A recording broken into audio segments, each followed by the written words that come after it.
Hello! Hi! నమస్తే. నేను మీ Saritha. Welcome back to Saritha cooking and vlogs. ఈరోజు రెసిపీ వచ్చేసి మజ్జిగ చారండి.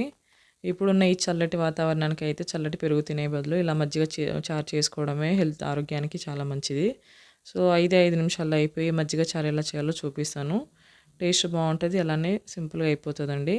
దానికోసం మనం ముందుగానే 1 గ్లాస్ వరకైతే పెరుగు తీసుకొని, అందులో 1 గ్లాస్ వరకైతే వాటర్ పోసుకొని అయితే బాగా కలుపుకొని పక్కన పెట్టుకోవాలి. తర్వాత ఒక గిన్నె పెట్టుకొని అందులో ఒక హాఫ్ టేబుల్ స్పూన్ ఆయిల్, అలానే కొంచెం పోపు దినుసులు, ఒక 2 ఎండుమిర్చి, కొంచెం కరివేపాకు, పచ్చిమిర్చి, అలానే ఆనియన్స్ వేసుకొని జస్ట్ అలా 30 సెకండ్స్ వరకు మాత్రమే ఉంచుకోవాలండి. మీరు కావాలంటే ఆనియన్స్ పైన నుంచి అంటే పెరుగు వేసుకున్న తర్వాత కూడా వేసుకోవచ్చండి. ఇప్పుడు ఇందులోకి ఒక పావు టేబుల్ స్పూన్ పసుపు, అలానే ఒక హాఫ్ టేబుల్ స్పూన్ అయితే సాల్ట్ వేసుకొని ఒకసారి బాగా కలిపేసి, ఇప్పుడు ఇందులోకి మనం ముందుగా ప్రిపేర్ చేసుకున్న మజ్జిగ పోసుకోవాలి. ఇలా పోసుకొని అయితే ఒకసారి బాగా కలిపేసి స్టవ్ ఆఫ్ చేసుకోవాలి, అంతే అండి. సో, ఎక్కువసేపు అయితే ఏమి ఉంచాల్సిన అవసరం లేదు.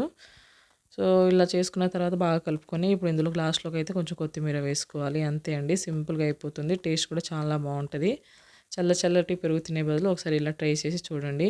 పెరుగు తినడం వల్ల గొంతులో పట్టేస్తూ ఉంటది. అదే ఇలా చేసుకొని మజ్జిగ చారు చేసుకొని తింటే మనకి ఏ ఎఫెక్ట్ ఉండదండి. సో, కాబట్టి వీడియో నచ్చితే మాత్రం కంపల్సరీ లైక్ చేయండి. అలానే మీ ఫ్రెండ్స్‌కి, రిలేటివ్స్‌కి షేర్ చేయండి. మరిన్ని రెసిపీస్ కోసం నా ఛానల్‌ని సబ్స్క్రైబ్ చేసుకోండి. Thanks for watching.